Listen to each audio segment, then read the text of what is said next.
Kamal Ataturk আছে, তার সম্পর্কে কি জানেন আপনারা? সে কোনোভাবেই মোহাম্মদ রাসূলুল্লাহ সাল্লাল্লাহু আলাইহি ওয়াসাল্লাম সহ্য করতে পারত না।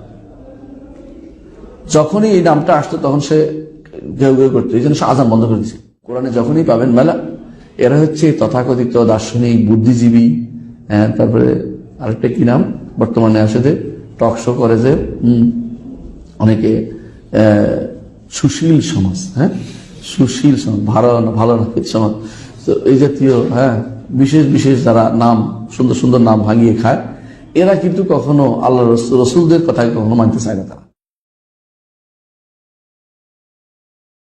রসুলদের শত্রু কারা? নবী রাসূলদের শত্রু হচ্ছে প্রথমত, যুগে যুগে শত্রু হচ্ছে দার্শনিকরা। দার্শনিকরা কখনো নবী রাসূলদের সহ্য করতে পারে না। তারা মনে করে নবী রাসূল তো খবর দেয় আল্লাহর পক্ষ থেকে, তারা মনে করে যে খবর দিলে তো ওরাই শুনবে, আমার কথা তো শুনবে না। আমার দর্শনিক, আমরা দর্শন দিয়ে আমরা সবকিছু দেখতে চাই, দর্শন চোখে দেখা দিয়ে তারা চেষ্টা করে যে আমার কথা দিয়ে মানুষকে আবিষ্ট করবো, মানুষ আমার কথা শুনবে। কিন্তু যখনই দেখে নবী রাসূলদের কথা, তারা সহ্য করতে পারে না এটা। তো যুগে যুগে এরা নবী রাসূলদের কথা শুনতো না। এমনকি সক্রেটিসকে বলা হয়েছিল যে ইব্রাহিমের কথা মানবেন কিনা, বলে ইব্রাহিম যা বলে যদি সত্য হয়ে থাকে, যদি বিবেকে ধরে, যদি বিবেক হয়ে থাকে, বিবেকে ধরে তাহলে আমি তো বলছি আমার বিবেকে ধরবে, আজ বিবেকে না ধরে তো তারটা আমি শুনবো না। তারা, এর অর্থ হচ্ছে তারা তো তার চোখে যা দেখে না, বিবেকে যা তাদের ধরে না, এটাই তারা অস্বীকার করে। নবী রাসূলদের শত্রু প্রথম দিন থেকে হচ্ছে এই তথাকথিত দার্শনিকরা।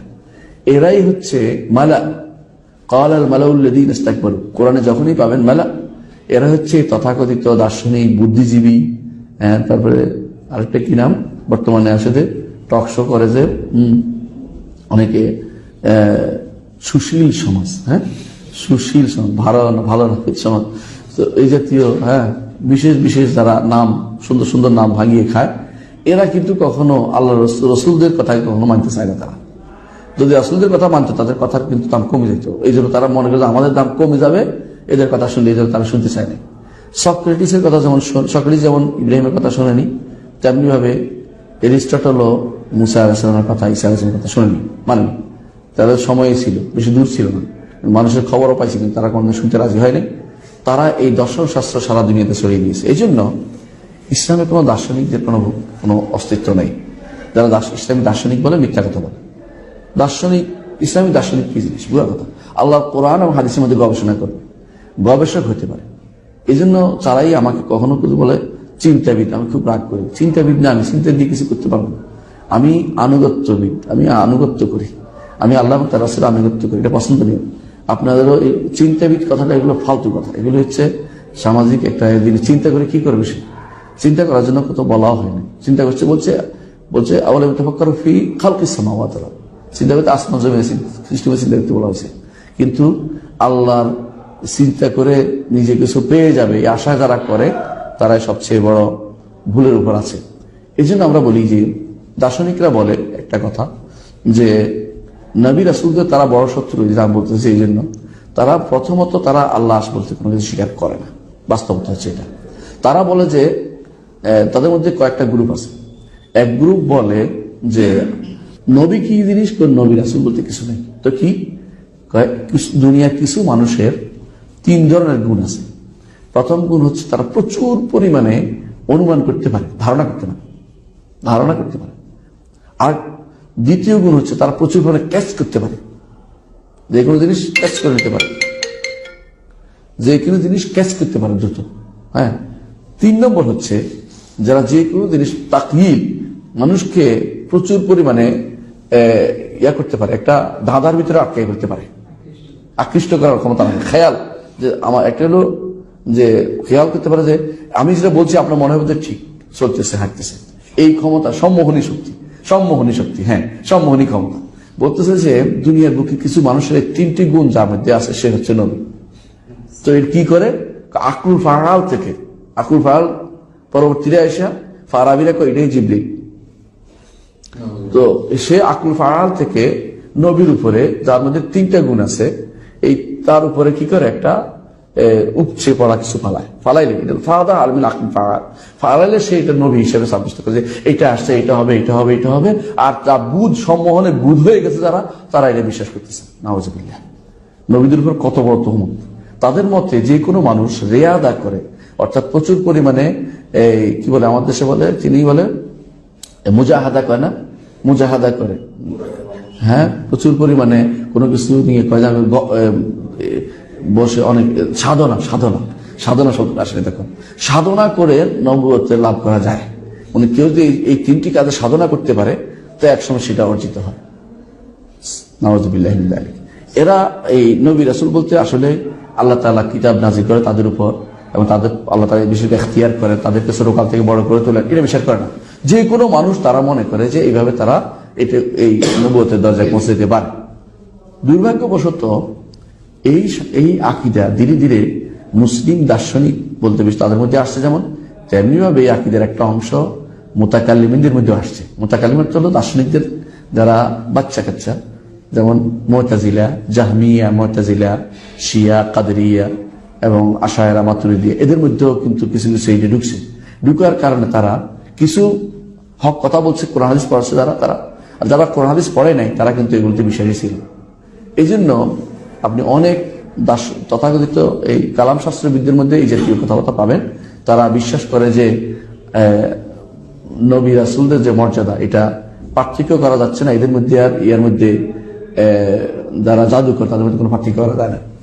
ওরা জাদুকর একই কথাই বলে, কুওয়াতুন নাফসুন নাতিকা, কথার শক্তি দিয়ে সে বাধ্য করে। এরাও নবীরাও কথার শক্তি বাধ্য করে। এই জন্য তারা বলে পার্থক্য করার জন্য কি লাগবে, কয় যে মুজিজা লাগবে। অথচ ইসলাম মুজিজা শব্দটি উল্লেখ করে নাই, ইসলাম আয়াত বলেছে, আয়াত বলেছে, জিতাহুম বিআয়া, নিদর্শন বলেছে। কিন্তু কখনো ইসলাম মুজিজা বলে নাই, কারণ ওরা বলে অপারক শক্তিকারী নিয়ে আসতে হবে। এটা তো আমরা কোরআন হাদিসে বলে নাই অপারক। হ্যাঁ, আল্লাহ তাআলা কোনটা কোনো অপারকের অর্ডার দিয়েছেন, চ্যালেঞ্জ ছড়ে দিয়েছেন, কোনটা সবগুলি চ্যালেঞ্জ নয়। সব আল্লাহ তাআলা দিয়েছেন নিদর্শন, নিদর্শন দিয়েছেন যে নবীর দিকে তাকালেই বুঝতে পারে যে সত্যবাদী মানুষ ঈমান আছে। তাকানোটা নিদর্শন নয়, মুজিজা না, তাকানোটা হচ্ছে কি একটা নিদর্শন। নিদর্শন দিয়েছেন আল্লাহ তাআলা, এটা করেছেন, এটা করেছেন। তো এই যে জিনিসটা করে নিদর্শন, অনেক নিদর্শন দিয়েছেন। বরং আল্লাহ তাআলা বলছেন তাকাতে, পূর্ব দিকে সূর্য ওঠে, সূর্যের দিকে তাকাতে বলছে, এগুলো আয়াত। মিন আয়াতিহি খালকুস সামাওয়াতি ওয়াল আরদি ওয়া ইখতিলাফিল লাইলি, এগুলো কিন্তু আয়াত। মুজিজা এর তুলনায় অনেক কম, কিন্তু আয়াত তো অনেক বেশি। যেখানে তাকান সেখানে আপনি পাবেন ইন্না ফি যালিকা লাআয়াত, ইন্না ফি যালিকা লাআয়াত লাআয়াতাল লিকাওমিন ইয়াতাফাক্কারুন। কোরআনে আয়াত প্রচুর পরিমাণে উল্লেখ করা হয়েছে। শারঈ আয়াত আছে, আবার প্রাকৃতিক আয়াত আছে, উভয় ধরনের আয়াত আছে। তো এইখানে দেখা গেছে নবী রাসূলদের উপর তারা কখনো ঈমান আনতে রাজি নেই। এরা হচ্ছে সবচেয়ে বড় ক্ষতিগ্রস্ত। এই গোষ্ঠীর সাথে বর্তমান সময়ে একটা বিরাট গোষ্ঠী আছে যে নবী রাসূলদের উপরে ঈমানের ক্ষেত্রে তাদের কোনো কিছু বললে বলে এটা কি নতুন ভাষণ নাকি। আমি একদিন গাড়িতে ছিলাম, তো বললো যে হাসরের মাঠে এটা হবে, এটা হবে। তো পিছনের দিক থেকে তারা তথাকথিত বুদ্ধিজীবী কয়েকজন গাড়িতে ছিল, বলছে নতুন ভাষণ। তো রাসূলুল্লাহ সাল্লাল্লাহু আলাইহি ওয়াসাল্লাম হাদিস কিভাবে বলা, তা কুফরি। কেউ যদি কোনো হাদিসের বলে উল্লেখ করা হাসরের মাঠে এটা হবে, 10 রকম বলছিলেন যে 10 যে সর্বশেষ জান্নাতে যাবে তার 10টা পৃথিবী, তার 10টা পৃথিবীর মতো পৃথিবী পাবে সে। তো একজন পিছন থেকে বলে উঠলো যে নতুন ভাষণ, কুফরি। নিঃসন্দেহে কুফরি কেউ দিলে বলে, কারণ তাদের কাছে তাদের বিবেকে যা ধরে না তা অস্বীকার করে তাদের কাজ। এই জন্য নবী রাসূলদের উপর যদি কেউ ঈমান না আনে, একজনের উপর ঈমান না আনলেও সে কাফের হবে।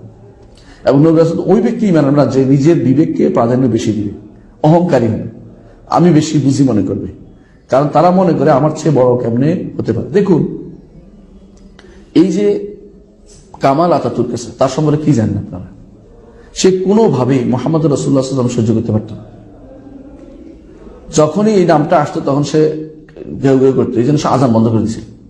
এই নামটা 5 বার উচ্চারণ করা, আশহাদু আন্না মুহাম্মাদার রাসূলুল্লাহ, সহ্য হতো না তার। এটা করোনা চক্রে সে যখন অসুস্থ হয়ে পড়ে, সারা শরীর পছন্দ ধরেছে, তখনও সে তওবা করেনি, সে সহ্য করতে পারে না। তখন একখানে সে যখন বলছে সে মৃত্যু সজ্জা পায়, এমন সময় আযান শুনতে পাইনি দূর থেকে। আল্লাহ তাআলা শুনাইছে, যদিও আযান নিষিদ্ধ করেছে, কি আযান দিয়ে ফেলছে। বলছে এই লোকটার নাম, আমি মানা করছি এই লোকটার নাম নিতে। চিন্তা করে, মানে এই আযানটা যেন না শোনায়, আযান বন্ধ করে দিয়েছে সে। এবং আরবি ভাষা বন্ধ করে দিয়েছিল, তার তুর্কি ভাষা বলছিল, যদি কেউ দিতে হয় তুর্কি ভাষা দিবে। সে টুপি বন্ধ করে দিয়েছিল, হেলমেট লাগাই দিয়েছিল, সে লম্বা জামা পরা নিষিদ্ধ করে লাগাইছিল শার্ট প্যান্ট, সে এগুলি সবগুলি করছে। আর এই ভাষা নিষিদ্ধ করে দিছে, কোরআন লিখতে হবে আমার তুর্কি ভাষা, তুর্কি আমার তুরস্ক বোঝা শুরু হয়েছে। এসবই এই জন্য তারা নবী রাসূলের দুশমন, দার্শনিকরা দুশমন। ঠিক তেমনি ভাবে মালা যারা ছিল এরা দার্শনিক ছিল যুগে যুগে। আল্লাহ তাআলা এই জন্য বারবার বলছেন ফারাহু বিমা ইনদাহু মিনাল ইলমি, তারা কেন যখনই নবী রাসূলরা কোনো কিছু নিয়ে আসছে বলছে আমাদের কাছে এর চেয়ে ভালো জ্ঞান আছে, আমরা ভালো জানি, আমরা কম জানি না, আমরা আরো ভালো জানি। এই জন্য তাদের কিতাব এখন সারা দুনিয়াতে এখন পড়ানো হচ্ছে, নবী রাসূলদের কিতাব পড়ানো হচ্ছে না। ইসলামী বিশ্ববিদ্যালয়ের নাম দিলেও আপনি দেখবেন নবী রাসূলদের কিতাব থেকে তাদের কিতাব প্রাধান্য বেশি, এখানেও তাই পড়ানো হচ্ছে। হ্যাঁ, যদি বিরোধী না হয় ইসলাম কিন্তু নিষেধ করে না, দুনিয়ার জ্ঞান অর্জন করতে পারবে। কিন্তু দেখা যায় দুনিয়ায় বিরোধী, ইসলাম বিরোধী, দুনিয়ার ইসলাম বিরোধী জিনিসে পড়ানো বেশি হচ্ছে অনেক জায়গাতেই, বিভিন্ন প্রতিষ্ঠানে। ঠিক আবার সে জাহিলিয়াতের জায়গায় মানুষ ফিরে আসতেছে দিন দিন।